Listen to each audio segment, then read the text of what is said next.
ہمارے یہاں مہمان نوازی کے نام پہ دھکے شاہی کی جاتی ہے، بدماشی کی جاتی ہے۔ ہوتا کچھ یوں ہے کہ مہمان جب گھر میں داخل ہوتا ہے تو گھر والوں کی دبکی لگ جاتی ہے۔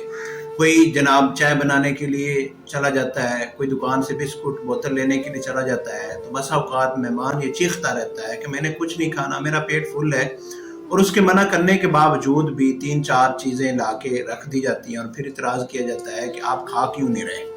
ہم اس چیز کو مہمان نوازی کا نام دیتے ہیں۔ یہ چیز مہمان نوازی نہیں ہے۔ مہمان نوازی یہ ہے کہ بندہ آپ کے پاس بیٹھے، آپ اسے خوشی سے بلائیں، وہ اپنے آپ کو آپ کے پاس نہیں آپ کے دل میں بیٹھا ہوا محسوس کرے۔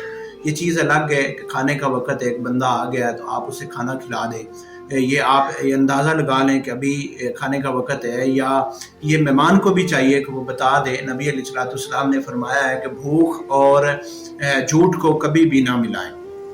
تو یہ چیز ایک علیحدہ ہے۔ آپ یہ اندازہ لگا لیں کہ آنے والے کو بھوک ہوگی، تو یہ چیز آپ کو پتہ ہے کہ وہ پہلے کھا کے آیا ہوا ہے، آپ پھر بھی اسے، ایک بندہ آپ کے پاس ویسے سلام دعا کے لیے آیا ہے تو آپ اسے دھکے سے کھانا کھلائیں، دھکے سے بوتل پلائیں، دھکے سے اسے چائے پلائیں، تو یہ مہمان نوازی نہیں ہے۔ مہمان نوازی یہ ہے کہ آپ یہ خیال کریں کہ ابھی کھانے کا وقت ہے، اگر وقت ہے تو آپ کے پاس جو چیز میسر ہے آپ لا کے اس کے آگے رکھ دیں آپ۔